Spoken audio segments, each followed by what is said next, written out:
Nama saya Mas Juharni Martia, jurusan Perbankan Syariah.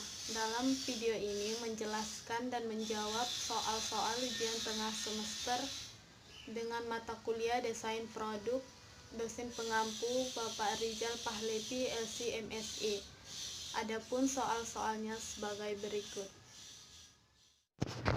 Yang pertama, jelaskan apa yang dimaksud kredit tanpa anggunan, line facility, dan take over. Lalu, jelaskan desain akad lama dan terbarunya. Kredit tanpa anggunan adalah salah satu produk pinjaman yang memberikan fasilitas kredit tanpa membebankan calon nasabah untuk mempersiapkan suatu aset untuk dijadikan jaminan atas pinjaman tersebut.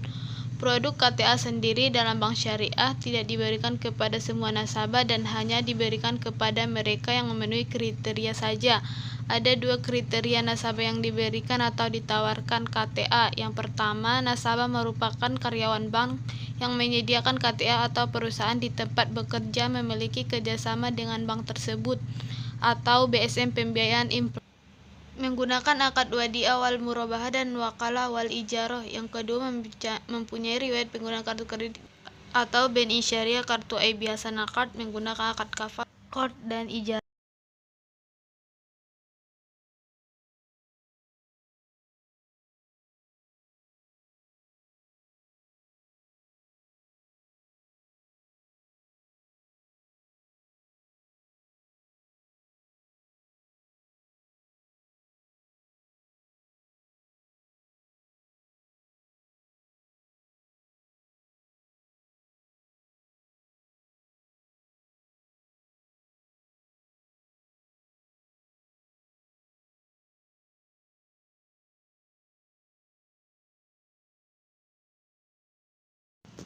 Akad yang baru, skema istisna KTA. Yang pertama, nasabah pengguna kartu kredit atau karyawan bank datang ke bank untuk melakukan pembiayaan KTA menggunakan akad istisna.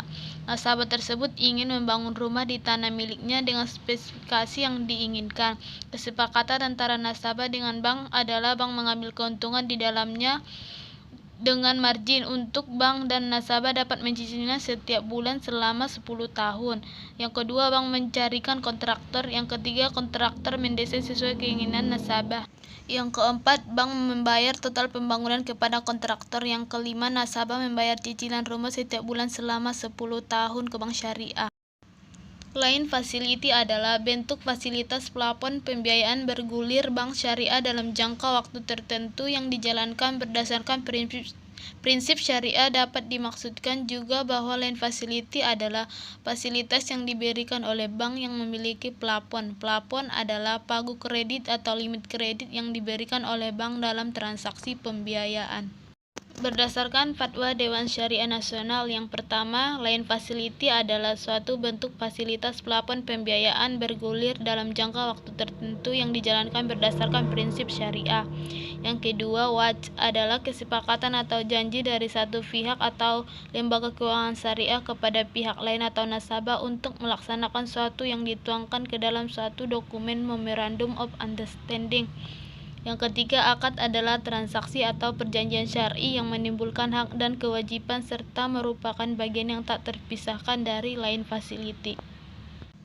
Akad yang dapat digunakan, yang pertama, murabahah adalah transaksi penjualan. Yang kedua, istisna adalah akad jual beli dalam bentuk pemesanan pembuatan suatu barang. Yang ketiga, mudharabah, bentuk kerjasama antara dua pihak yang salah satunya adalah pemodal. Yang keempat, musyarakah, bentuk kerjasama antara dua pihak yang mana keduanya adalah pemodal dan pelaku usaha. Yang kelima, ijarah, pemindahan hak guna suatu barang dalam jangka waktu tertentu dengan pembayaran sewa. Akad yang sudah ada yaitu murabahah bil wakalah, di mana penjelasan skemanya, bank syariah mewakilkan nasabah untuk membeli mobil kepada nasabah. Yang kedua, nasabah membeli mobil ke supplier sebagai wakil bank untuk membeli mobil. Yang ketiga, bank syariah menjual mobil secara murabahah ke nasabah. Kemudian yang keempat, nasabah membayar cicilan mobil ke bank syariah setiap bulannya. Akad baru dengan ijarah bil wakalah. Penjelasannya, yang pertama, nasabah datang ke bank dan melakukan pengajuan pembiayaan kendaraan mobil dengan akad ijarah. Yang kedua, bank melakukan kerjasama dengan sebuah dealer dalam bentuk wakalah. Ketiga, kemudian bank melakukan kesepakatan dengan nasabah untuk melanjutkan pembiayaan. Yang keempat, setelah bank dan nasabah sudah sepakat, selanjutnya dealer mengirimkan barang yang diminta oleh nasabah. Yang kelima, nasabah membayar cicilan tiap bulan kepada bank. Yang keenam, setelah membayar, bank membayar lagi kepada pihak dealer. Definisi takeover. Takeover dari dua suku kata yang berasal dari bahasa Inggris take mengambil dan over mengalihkan. Dalam ekonomi Islam, takeover disebut hiwala atau pengalihan pemindahan hutang. Fatwa DSN MUI, takeover adalah pemindahan hutang nasabah dari bank atau lembaga keuangan konvensional ke bank lembaga keuangan syariah. Akad-akad takeover, yang pertama akad qard dan murabaha, yang kedua akad syirka al-milk dan murabaha, yang ketiga qard dan ijarah, yang keempat qard dan IMBT. Akad takeover yang sudah ada yaitu penjelasan skemanya. Yang pertama akad qard, yaitu nasabah takeover KPR ke bank syariah dengan akad qard, maka bank syariah memberikan qard atau pinjaman murni kepada nasabah. Yang kedua, pelunasan aset. Dengan pinjaman murni tersebut, nasabah melunasi kredit utangnya. Dengan demikian, aset yang dibeli dengan kredit dari bank konven tersebut menjadi milik nasabah secara penuh. Yang ketiga, menjual aset untuk melunasi qard. Selanjutnya, nasabah menjual aset tersebut kepada bank syariah dan dengan hasil penjualan itu, nasabah melunasi pinjamannya atau qard yang di awal tadi, sehingga aset tersebut menjadi milik bank syariah secara penuh. Akad murabaha, kemudian bank syariah menjual secara murabaha secara cicilan, sehingga setelah di akhir ketika nasabah setelah melunasi, maka aset menjadi milik nasabah kembali. Akad yang baru yang dengan menggunakan akad MMQ, musyarakah mutanakisah. Yang pertama, mengajukan take over akad MMQ, di mana nasabah dengan kondisi telah memiliki utang di bank konven dan ingin mengajukan peralihan utangnya kepada bank syariah, yaitu dengan mengajukan perjanjian take over akad MMQ dalam jangka waktu tertentu berupa KPR atau kredit pemilikan rumah. Yang kedua, 2A porsi modal nasabah 40% dan 2B porsi modal bank syariah 60%, di mana melakukan perjanjian pembiayaan sesuai dengan yang disepakati. Total modal kemitraan MMQ misalnya senilai 400 juta, di mana porsi bank sebesar 60% 240 juta dan nasabah 40% yaitu 160 juta dengan nisbah pembagian keuntungan. Yang ketiga, melunasi, menyerahkan dana porsi modal tersebut untuk melunasi utang nasabah di bank konven. Yang keempat, perolehan aset. Perolehan aset rumah ini merupakan modal usaha bersama antara bank dan nasabah yang nantinya disewakan atau ijarah. Yang kelima, akad ijarah. Aset rumah ini disewakan kepada dan hasil sewa ujrah ini nantinya digunakan sebagai bagi hasil antara nasabah dengan bank syariah. Yang keenam, bagi hasil uang sewa tadi dibagi sesuai dengan nisbah yang disepakati. Misalnya 10 juta karena nisbahnya 60-40, maka bank syariah 6 juta dan nasabah 4 juta. Yang ketujuh, nasabah membayar biaya pokok untuk perolehan aset sehingga di akhir secara penuh milik nasabah. Jelaskan apa yang dimaksud dengan deposito, giro, tabungan, dan investasi emas. Lalu jelaskan desain akad lama dan terbarunya. Deposito salah satu produk perbankan yang dipakai untuk melakukan investasi berjangka dengan menetapkan prinsip syariah. Jenis investasi ini ditujukan kepada nasabah, perorangan, atau perusahaan dengan menggunakan akad mudharabah. Umumnya bagi hasil atau nisbah yang ditawarkan oleh bank adalah 60% nasabah, 40% bank. Akad yang sudah ada yaitu mudharabah muqayyadah, mudharabah mutlaqah. Umumnya ada dua instrumen investasi, yakni mutlaqah dan muqayyadah. Mutlaqah, nasabah membiarkan bank yang menentukan instrumen investasi yang akan dilakukan untuk memutar uang. Muqayyadah, nasabah yang menentukan instrumen investasi yang akan dilakukan oleh bank. Akad yang sudah ada, mudharabah. Penjelasan skemanya. Yang pertama, nasabah mendepositokan uangnya ke bank syariah dengan akad mudharabah sebesar 10 juta dengan jangka waktu 1 tahun. Yang kedua, uang tersebut dikelola oleh bank syariah untuk usaha syariah. Yang ketiga, dari hasil usaha mendapatkan keuntungan 10 juta. Keuntungan tersebut akan dibagi hasil sesuai dengan nisbah di awal 60% nasabah dan 40% bank. Yang keempat, 4A bagi hasil untuk nasabah sebesar 6 juta, 4B bagi hasil untuk bank sebesar 4 juta. Yang kelima, setelah jatuh tempo yang ditentukan akad mudharabah selesai dan usaha nasabah dikembalikan senilai 10 juta. Akad yang baru musyarakah, di mana penjelasan skemanya. Yang pertama, nasabah mendepositokan uangnya ke bank syariah dengan akad musyarakah sebesar 60 juta dan bank 40 juta. 60% nasabah, 40% bank. Terkumpul 100 juta, jangka waktu yang ditentukan selama 1 tahun. Yang kedua, uang tersebut dikelola oleh bank untuk usaha syariah. Yang ketiga, dari hasil usaha mendapatkan keuntungan 50 juta. Keuntungan tersebut akan dibagi dua sesuai dengan nisbah di awal 60% nasabah dan 40% bank. 4A bagi hasil nasabah sebesar 30 juta sesuai dengan nisbah. 4B bagi hasil bank sebesar 20 juta sesuai dengan nisbah. Yang kelima, apabila ada kerugian ditanggung oleh kedua pihak sesuai dengan nisbah. Yang keenam, setelah jatuh tempo yang ditentukan akad musyarakah selesai dan modal nasabah dikembalikan 60 juta dan modal bank dikembalikan 40 juta.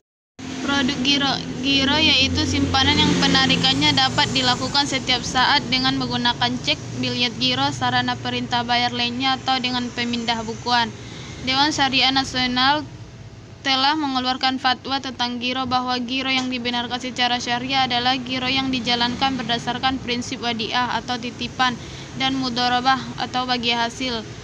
Akad giro yang sudah ada, wadiah dan mudharabah. Akad yang lama yaitu akad wadiah, di mana penjelasannya yang pertama, nasabah dan bank melakukan akad wadiah, nasabah selaku penitip dan bank selaku pengelola. Yang kedua, nasabah menitipkan dana kepada bank. Yang ketiga, nasabah dapat mengambil dana titipan tersebut dari bank dengan waktu kapanpun dengan menggunakan alat penarikan cek, biliet giro, dan lain-lain, dan bank memberikan bonus kepada nasabah. Akad baru yaitu akad qard atau qardul hasan. Penjelasannya yang pertama, nasabah dan bank melakukan akad mudharabah. Dalam hal ini nasabah selaku sohibul mal dan bank selaku mudharib. Yang kedua, nasabah menitipkan dananya kepada bank dengan nisbah yang telah disepakati. Yang ketiga, dana tersebut akan dimanfaatkan oleh bank kepada pihak ketiga atau usaha. Yang keempat, pihak ketiga atau usaha memberikan keuntungan bagi hasil kepada bank. Yang kelima, nasabah dapat mengambil dana simpanan tersebut dari bank dengan waktu kapanpun dan menggunakan alat penarikan cek, biliet giro, dan lain-lain, serta memberikan bagi hasil sesuai dengan nisbah kepada nasabah giro tersebut. Tabungan. Pengertian tabungan menurut Undang-Undang Perbankan Nomor 10 Tahun 1998 adalah tabungan merupakan simpanan yang pada penarikannya hanya dapat dilakukan menurut syarat tertentu yang telah disepakati, namun tidak dapat ditarik dengan cek, biliet giro, dan alat lainnya yang sama dengan hal itu. Jenis akad tabungan yang pertama, wadiah yad amanah, yang kedua wadiah yad domana, yang ketiga mudharabah mutlaqah. Akad yang lama yaitu akad wadiah yad al-amanah, di mana merupakan titipan murni, yakni pihak yang dititipi tidak boleh memanfaatkan dana atau barang yang dititipi tidak boleh memanfaatkan dana atau barang yang dititipkan, berhak meminta biaya penitipan. Sewaktu titipan dikembalikan harus dalam keadaan utuh, baik nilai maupun fisik barang. Jika selama dalam penitipan terjadi kerusakan, maka pihak yang menerima titipan dibebani tanggung jawab. Skema yang sudah ada, wadiah yad damana, di mana titipan yang penerima titipan diperbolehkan memanfaatkan dan berhak mendapat keuntungan dari barang titipan tersebut. Dari keuntungan yang diperoleh dari pemanfaatan barang titipan ini dapat diberikan sebagai pihak yang menitipkan dengan syarat tidak diperjanjikan sebelumnya, misalnya dikasih bonus kepada yang menitip. Akad baru dengan menggunakan akad wadiah dan mudharabah, di mana yang pertama, bank syariah dengan nasabah melakukan akad wadiah, di mana nasabah menitipkan uangnya 20 juta. Kemudian bank syariah kepada pihak ketiga melakukan akad mudharabah, yaitu bank syariah memberikan dana kepada pihak ketiga dan pihak ketiga mengelolanya sehingga mendapatkan keuntungan.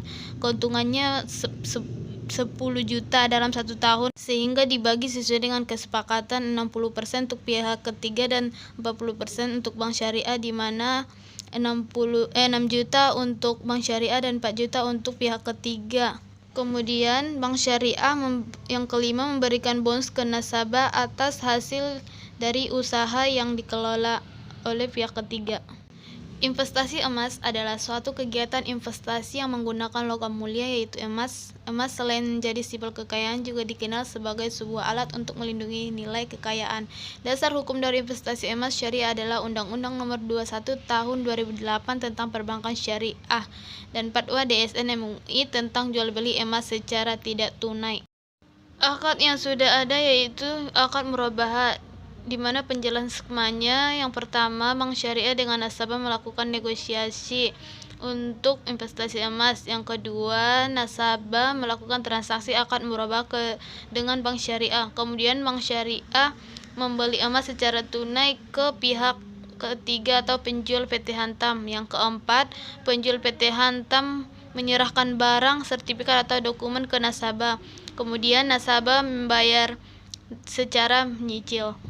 Baru yaitu MMQ, di mana yang pertama nasabah memiliki aset emas 100 gram senilai 200 juta. Kemudian nasabah ingin membeli rumah senilai 250 juta, maka nasabah melakukan pembiayaan ke bank sebesar 50 juta dengan nisbah hasil sewa keuntungan 70% untuk nasabah dan 30% untuk bank.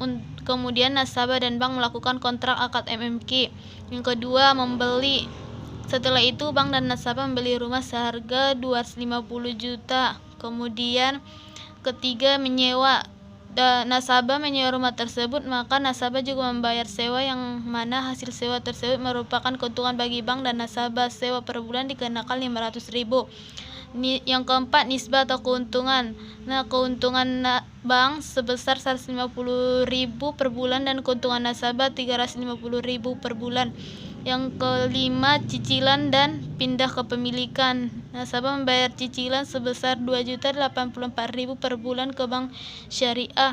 Yang keenam, bank syariah perpindahan kepemilikan ke nasabah.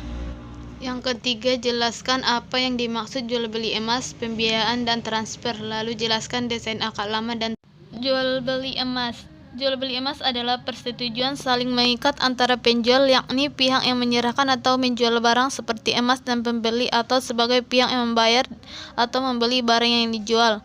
Akad yang dipakai adalah akad istisna. Akad kontrak jual beli dalam bentuk pemesanan atau pembuatan barang tertentu dengan kriteria dan persyaratan tertentu yang telah disepakati atau pemesan atau pembeli atau mustahni dan penjual membuat sani. Fatwa DSN MUI yaitu akad yang sudah ada, yaitu akad murabahah, akad qard, dan akad ijarah. Ada yaitu murabahah. Penjelasan skema yang pertama, bank syariah dan nasabah melakukan negosiasi tentang rencana transaksi jual beli yang akan dilaksanakan, meliputi jenis barang dan harga jual. Yang kedua, bank syariah melakukan akad jual beli dengan nasabah, di mana bank syariah sebagai penjual dan nasabah sebagai pembeli. Dalam akad ini, jual beli ini ditetapkan barang yang menjadi objek jual beli yang telah dipilih oleh nasabah dan harga jual barang. Yang ketiga, maka bank syariah membeli barang dari supplier atau penjual. Pembelian yang dilakukan oleh bank syariah itu sesuai dengan keinginan nasabah sesuai dengan akad tersebut. Yang keempat, supplier mengirimkan barang kepada nasabah atas perintah bank syariah. Yang kelima, nasabah menerima barang dari supplier. Yang keenam, nasabah menerima barang, maka nasabah melakukan pembayaran. Pembayaran yang dilakukan oleh nasabah ialah dengan secara angsuran atau akad yang baru yaitu menggunakan akad istisna, di mana penjelasannya yang pertama, nasabah memesan emas kepada bank selaku penjual dengan spesifikasi yaitu dengan 100 gram emas 700.000 dan ditambahkan uang ongkos untuk produsen dengan per gram 25.000. Lalu nasabah memesan sebanyak 20 gram. Yang kedua, nasabah memesan sebanyak 20 gram, maka 700.000 dikali 20 gram maka 14 juta, dan untuk produsen 25.000 dikali 20 gram sama dengan 500.000. Dengan menggunakan akad istisna, waktu untuk penyerahan emas ditentukan selama 1 minggu.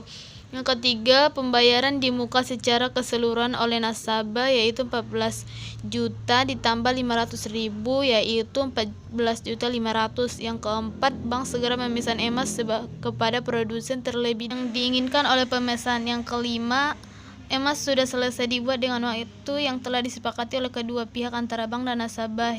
Yang kelima B, maka emas diserahkan oleh produsen kepada nasabah atas perintah bank syariah. Pembiayaan adalah penyediaan uang atau tagihan yang dipersamakan dengan itu berdasarkan persetujuan atau kesepakatan antara bank dengan pihak lain yang mewajibkan pihak yang dibiayai untuk mengembalikan uang atau tagihan tersebut setelah jangka waktu tertentu dengan imbalan atau bagi hasil. Pembiayaan atau financing adalah pendanaan yang diberikan oleh suatu pihak kepada pihak lain untuk mendukung investasi yang telah direncanakan, baik dilakukan sendiri maupun lembaga. Dengan kata lain, pembiayaan adalah pendanaan yang dikeluarkan untuk mendukung investasi yang telah direncanakan. Akad yang sudah ada yaitu akad murabaha. Penjelasannya, yang pertama, nasabah datang ke bank ingin membeli produk sebuah sepeda motor melalui bank. Nasabah menjelaskan secara spesifik tentang barang yang ia pesan dan setelah itu mereka menegosiasi tentang harga dan memakai akad jual beli yaitu murabaha. Yang kedua, bank membeli barang yang dipesan nasabah ke supplier atau penjual. Yang ketiga, supplier mengirim barang yang sudah dipesan oleh nasabah. Nasabah menerima barang dan dokumen dari produk yang telah ia pesan. Yang keempat, nasabah menerima barang. Yang kelima, nasabah membayar ke bank. Akad baru yaitu menggunakan akad salam. Penjelasannya, yang pertama, pembeli akan membeli produk berupa traktor karena traktor ini tidak dapat disediakan langsung saat dibeli. Pembeli melakukan akad dengan si penjual dan si pembeli menjelaskan secara spesifik traktor yang ia inginkan. Yang kedua, si penjual dan si pembeli melakukan akad salam dan negosiasi. Yang ketiga, si pembeli membayar cash atau bayar secara langsung. Yang keempat, penjual memproduksi atau membuat traktor sesuai pesanan. Yang kelima, penjual mengirim traktor ke si pembeli yang sudah memesan. Transfer adalah suatu kegiatan jasa bank untuk memudahkan sejumlah dana tertentu sesuai dengan perintah si pemberi amanat yang ditujukan untuk keuntungan seseorang yang ditunjuk sebagai penerima transfer. Transfer merupakan jasa pengiriman uang baik antar bank yang sama ataupun kepada bank yang berbeda. Jasa transfer dapat dibuat di dalam wilayah yang sama ke daerah lain maupun ke luar negeri. Part 2 DSN tentang uang elektronik. Akad yang sudah ada yaitu akad wakalah, di mana penjelasannya, yang pertama, nasabah A melakukan akad wakalah dengan bank syariah untuk transaksi transfer ke rekening nasabah B dengan objek akad yang jelas seperti nomor rekening, tujuan, dan jumlah nominal. Yang kedua, bank syariah mengirimkan atau mewakilkan jumlah nominal nasabah A kepada rekening nasabah B. Akad yang baru yaitu akad wadiah wal wakalah bil ujrah, yang mana yang pertama, Rani mengirim uang via Wesel Pos. Kemudian kantor pos awal pengirim yaitu Wesel menerima uang Rani dengan akad wadiah wal wakalah bil ujrah dengan mendapat amanah untuk mengirimkan uang sebagai wakil dengan mendapat biaya pengiriman sebagai ujrah. Yang ketiga, proses pengiriman dengan sistem Wesel Pos terjadi secara internal PT Pos Indonesia. Yang ketiga, Sindia mengambil uang dengan membawa semua persyaratan dan membayar uang administrasi. Yang keempat, jelaskan apa yang dimaksud asuransi wakaf lingkat sukuk dan reksadana, lalu jelaskan desain akad lama dan terbaru. Pengertian asuransi syariah. Asuransi syariah adalah sebuah usaha untuk saling melindungi dan saling tolong-menolong di antara para pemegang polis atau peserta, yang dilakukan melalui pengumpulan dan pengelolaan dana tabarru yang memberikan pola pengembalian untuk menghadapi risiko tertentu melalui akad atau perikatan yang sesuai dengan prinsip syariah. Dasar hukum asuransi syariah yaitu yang pertama Al-Quran, yang kedua Al-Hadis, yang ketiga Ijma, yang keempat Fatwa Dewan Syariah Nasional. Akad dalam asuransi syariah, yang pertama akad tabarru, yang kedua akad wakalah bil ujrah, yang ketiga akad mudharabah, yang keempat akad mudharabah mustarokah. Akad yang sudah ada yaitu akad mudharabah, di mana penjelasannya, yang pertama, nasabah membayarkan premi kepada pihak asuransi per bulan dengan besaran yang telah ditentukan. Uang premi tersebut masuk ke dalam dua akad tabarru dan mudharabah sesuai dengan persentase yang ditentukan. Misal untuk tabarru 50% dan untuk mudharabah 50%. Yang kedua, dana mudharabah diinvestasikan kepada pihak ketiga atau kepada efek syariah. Yang ketiga, ketika nasabah mendapati musibah dengan dana tabarru. Yang keempat, efek syariah membagikan keuntungan investasi kepada asuransi. Yang kelima, hasil dari keuntungan tersebut maka dibagi hasilkan kembali kepada nasabah. Akad baru yaitu akad wadi'ah bil ijarah. Penjelasannya yang pertama, nasabah datang ke PT asuransi untuk menjalin kerjasama dengan akad wadi'ah bil ijarah. Yang kedua, asuransi bekerja sama dengan rumah sakit. Yang ketiga, nasabah bayar premi setahun sekali ditambah fee karena titipan atau wadi'ah, dan pengajuan klaim ijarah di awal tahun dengan biaya yang telah ditentukan. Yang keempat, nasabah konsultasi kesehatan ke rumah sakit. Yang kelima, nasabah mengklaim biaya pengobatan ke rumah sakit. Yang keenam, asuransi membayar biaya pengobatan nasabah ke rumah sakit. Pengertian wakaf. Wakaf berasal dari Arab waqafa yang berarti bahasa, menahan, dan al-ma'nu, mencegah. Secara istilah, wakaf adalah menahan harta yang mungkin diambil manfaatnya tanpa menghabiskan atau merusak bendanya dan digunakan untuk kebaikan. Pengertian wakaf produktif yaitu wakaf uang adalah wakaf harta yang digunakan untuk kepentingan produksi, baik di bidang pertanian, perindustrian, perdagangan, dan jasa yang manfaatnya bukan pada benda wakaf secara langsung tetapi dari keuntungan bersih hasil pengembangan wakaf yang diberikan kepada orang-orang yang berhak sesuai dengan tujuan wakaf. Wakaf produktif dapat mengacu kepada dua hal pokok. Yang pertama, harta tetap, dan dua, harta tidak tetap. Dasar hukum wakaf uang atau wakaf produktif yaitu Al-Quran, Al-Hadis, Ijma, dan Undang-Undang Nomor 41 Tahun 2004 tentang wakaf. Pengertian obligasi syariah atau sukuk. Obligasi syariah adalah suatu surat berharga jangka panjang berdasarkan prinsip syariah yang dikeluarkan emiten kepada pemegang obligasi syariah, yang mewajibkan emiten untuk membayar pendapatan kepada pemegang obligasi syariah berupa bagi hasil atau margin atau fee, serta membayar kembali dana obligasi pada saat jatuh tempo. Obligasi syariah yang sudah diterapkan di Indonesia ada dua bentuk, yaitu obligasi ijarah dan obligasi mudharabah. Pihak penerbit sukuk. Yang pertama pemerintah, yang kedua swasta, yang ketiga korporasi, yang keempat BUMN. Akad yang sudah ada yaitu akad ijarah, di mana penjelasan skemanya. Yang pertama, nazir menjalin kerjasama kontrak sewa berjangka panjang dengan BUMN.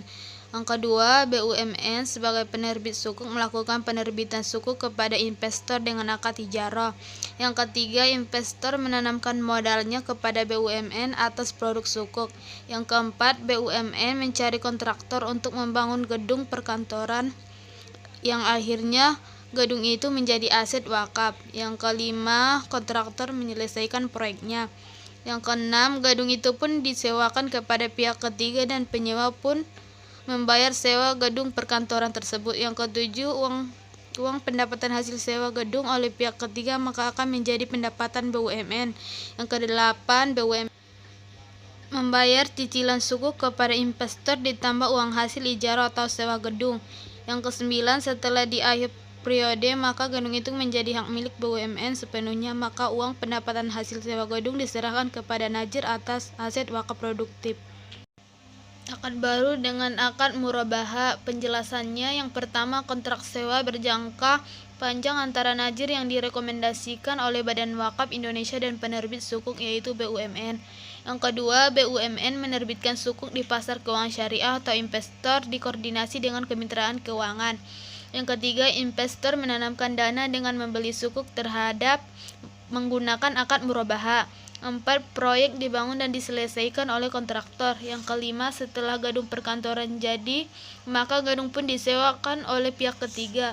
Yang keenam, imbalan sewa jadi pendapatan BUMN. Yang ketujuh, BUMN membeli kembali sukuk dari investor dengan akad murabaha untuk pengembalian kepemilikan proyek. Yang kedelapan, pada akhir periode, sukuk aset wakaf diserahkan oleh BUMN kepada nazir untuk dikelola sebagai aset wakaf. Reksadana syariah. Pengertian reksadana adalah wadah yang dipergunakan untuk menghimpun dana dari masyarakat pemodal untuk selanjutnya diinvestasikan kembali dalam portofolio efek oleh manajer investasi. Portofolio efek adalah kumpulan efek yang dimiliki secara bersama atau kolektif oleh para pemodal dalam reksadana.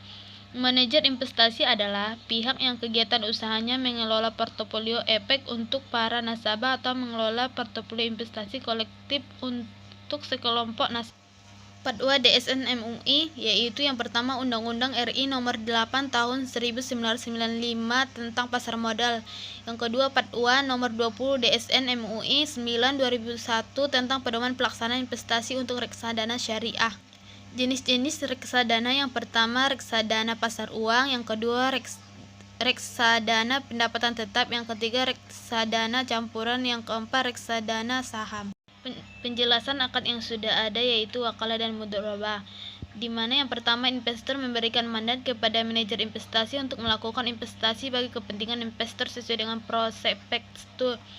Yang kedua, kemudian manajer investasi mengelola dan dana investor untuk diinvestasikan ke berbagai instrumen investasi di pasar modal dengan skema kontrak investasi kolektif dengan bank kustodian, di mana manajer investasi mempunyai wewenang untuk mengelola portofolio investasi kolektif. Yang ketiga, dana bank kustodian diberi wewenang untuk melaksanakan penitipan kolektif. Yang keempat, pembagian keuntungan antara pemilik modal dan diwakili oleh manajer investasi dan pengguna investasi berdasarkan proporsi yang telah ditentukan. Yang kelima, di mana keuntungan ditanggung bersama oleh baik investor dan manajer investasi, sedangkan kerugian ditanggung oleh si investor. Akad yang baru dengan wakalah dan musyarakah, di mana penjelasannya yang pertama, investor memberikan mandat kepada manajer investasi untuk melakukan investasi bagi kepentingan investor sesuai dengan prosedur. Yang kedua, kemudian manajer investasi ini mengelola dana investor untuk diinvestasikan ke berbagai instrumen diinvestasi di pasar modal dengan skema kontrak investasi kolektif dengan bank kustodian, di mana manajer investasi mempunyai wewenang untuk mengelola portofolio investasi kolektif. Yang ketiga, dana kustodian diberi wewenang untuk melaksanakan penitipan kolektif. Yang keempat, pembagian keuntungan antara pemilik modal yang diwakili oleh manajer investasi dan pengguna investasi berdasarkan proporsi yang telah ditentukan. Yang kelima, di mana keuntungan dan kerugian ditanggung bersama baik investor dan manajer investasi. Yang kelima, jelaskan apa yang dimaksud sukuk, saham, dan hedging, lalu jelaskan akad lama dan saham syariah merupakan surat berharga, bukti penyertaan modal pada suatu perusahaan, dan dengan bukti penyertaan tersebut pemegang saham berhak untuk mendapatkan bagian hasil dari perusahaan tersebut. Sedangkan saham syariah adalah sertifikat yang menunjukkan bukti kepemilikan suatu perusahaan yang diterbitkan oleh emiten yang kegiatan usaha maupun cara pengelolaannya tidak bertentangan dengan prinsip syariah. Dalam saham syariah, akad yang digunakan adalah akad mudharabah dan musyarakah. Akad yang sudah ada yaitu akad musyarakah, di mana emiten yang pertama, emiten menawarkan saham kepada investor. Yang kedua, investor membayar atau setor dana ke emiten. Yang ketiga, emiten memberikan saham kepada investor. Akad baru yaitu dengan menggunakan MMQ. Penjelasannya yang pertama, emiten melakukan akad musyarakah mutanakisah kepada investor sekaligus menentukan modal dan nisbah bagi hasil. Yang kedua, lalu kemudian emiten dan investor membangun perumahan tersebut. Yang ketiga, selesai membangun perumahan tersebut, lalu si emiten menyewakan perumahan tersebut kepada pihak ketiga. Yang keempat, hasil perumahan tersebut dibagi keuntungannya, di mana emiten 60% dan investor 40%. Yang kelima, emiten secara bertahap atau mencicil modal tersebut kepada investor sekaligus membeli aset tersebut. Yang keenam, investor menyerahkan surat perpindahan kepemilikan kepada emiten. Sukuk berdasarkan DSN MUI mendefinisikan sukuk sebagai surat berharga jangka panjang berdasarkan prinsip syariah yang dikeluarkan oleh emiten kepada pemegang obligasi syariah berupa bagi hasil, margin fee, serta membayar kembali dana obligasi pada saat jatuh tempo. Pengertian dari Undang-Undang SBSN, sukuk adalah surat berharga negara yang diterbitkan berdasarkan prinsip syariah sebagai bukti atas bagian penyertaan terhadap aset SBSN, baik dalam mata uang rupiah maupun valuta asing. Akad yang digunakan dalam sistem sukuk antara lain ijarah, mudharabah, musyarakah, istisna, salam, dan murabaha. Akad yang sudah ada yaitu mudharabah. Yang pertama, emiten menerbitkan sukuk mudharabah, lalu investor memberikan dana mudharabah kepada emiten. Dana dari emisi sukuk tersebut dipergunakan untuk meningkatkan aktiva produktif berupa pembiayaan mudharabah. Dari kegiatan usaha pembiayaan murabah kepada nasabah diperoleh pendapatan. Yang kedua, pendapatan margin. Pendapatan margin kemudian dipisahkan dan distribusikan sesuai dengan proporsi sumber dana pembiayaan murabah yang berasal dari dana sukuk dan emiten dan dana pihak ketiga. Yang ketiga, pendapatan margin dari dana sukuk kemudian didistribusikan sebagai pendapatan bagi hasil antara emiten dan investor sesuai dengan kesepakatan di awal. Yang keempat, setelah jatuh tempo, emiten mengembalikan modal ke investor sebesar nilai sukuk pada saat penerbitan. Skema akad baru yaitu menggunakan akad MMQ. Yang pertama, emiten melakukan akad musyarakah mutanakisah kepada SPV sekaligus menentukan porsi modal dan nisbah bagi hasil. Yang kedua, SPV menerbitkan sukuk musyarakah kepada investor. Yang ketiga, investor mewakalahkan dananya kepada SPV. Yang keempat, emiten dan SPV melaksanakan usaha bersama. Yang kelima, dari hasil usaha bersama diperoleh keuntungan bagi hasil yang diterima oleh kedua pihak. Yang keenam, emiten secara bertahap mengembalikan modal dan membeli aset dari usaha tersebut. Yang ketujuh, SPV menyerahkan nisbah bagi hasil kepada investor. Pengertian hedging part 2 DSN, di mana secara etimologis hedging berasal dari kata bahasa Inggris hedge atau lindung nilai. Secara terminologis dalam kamus lengkap ekonomi disebutkan hedging adalah suatu tindakan atau mengurangi ketidakpastian mengenai gerak harga di masa yang akan datang dari suatu komoditi, surat-surat dan mata uang asing berdasarkan prinsip syariah. Karakteristik hedging syariah. Ada sosialisasi ketentuan Bank Indonesia tentang karakteristik khusus dalam hedging syariah. Yang pertama, tidak boleh dilakukan untuk tujuan yang spekulatif dan wajib memiliki underlying atau penjamin. Kedua, hanya boleh dilakukan jika terdapat kebutuhan nyata untuk mengurangi resiko nilai tukar di masa mendatang terhadap mata uang asing yang tidak dapat dihindarkan. Yang ketiga, menggunakan akad muamalah, di mana jumlah dan nilai tukar atau perhitungan nilai tertentu disepakati oleh semua pihak untuk di masa yang akan datang. Syariah yaitu yang pertama akad al-tawawud al-basit, yang kedua akad al-tahawud al-murakkab, yang ketiga akad at-tawawud fi suq al-silsilah atau transaksi jual beli komoditi sil'ah. Transaksi lindung nilai syariah atau al-tawawud al-islami adalah cara atau teknik lindung nilai atas nilai tukar berdasarkan prinsip syariah. Skema hedging yaitu akad lama menggunakan Sharpe, di mana seorang pedagang komputer di Indonesia membeli beberapa unit komputer dari Amerika dengan mata uang US dollar seharga 1 juta, di mana dia akan melunasinya nanti setelah 3 bulan. Karena dia mengkhawatirkan nilai tukar US dollar akan naik tinggi pada saat pelunasan, maka ia membuat transaksi hedging dengan cara membeli US dollar sejumlah nominal yang akan dibutuhkan dengan nilai tukar pada saat ini dan cara terima dolar dengan rupiah nanti setelah 3 bulan lagi pada saat pelunasan pembayaran barang yang telah dipesan, dan nilai tukar yang disepakati berada di titik 10.000. Akad yang baru yaitu bai al-tawaruk. Penjelasannya, yang pertama, konsumen komoditi atau lembaga keuangan syariah atau nasabah memberikan kuasa dengan akad wakalah kepada peserta komersial untuk membeli sil'ah secara tunai dalam mata uang yang diserahkan. Yang kedua, berdasarkan akad wakalah di atas, peserta komersial mewakili konsumen komoditi membeli sil'ah secara tunai dari sejumlah peserta pedagang komoditi dalam mata uang yang diserahkan. Yang ketiga, konsumen komoditi menerima dokumen kepemilikan yang berupa surat penguasaan atas komoditi tersetujui yang diterbitkan Bursa Komoditi Syariah sebagai berikut: pembelian komoditi. Yang keempat, peserta komersial pembeli sil'ah konsumen komoditi dengan akad jual beli murabahah dalam mata uang yang diterima, yang pembayarannya dilakukan secara tunai, bertahap atau tangguh sesuai kesepakatan. Yang kelima, diikuti dengan serah terima dokumen kepemilikan. Yang keenam, peserta komersial penjual sil'ah secara tunai kepada peserta pedagang komoditi dalam mata uang yang diserahkan. Yang ketujuh, konsumen komoditi menerima mata uang yang diterima dari peserta komersial dalam rangka menunaikan kewajibannya kepada pihak lain. Sekian jawaban dan penjelasan saya. Mohon maaf apabila ada kata-kata yang salah, mohon dimaklumin karena saya masih belajar. Terima kasih yang sudah menonton.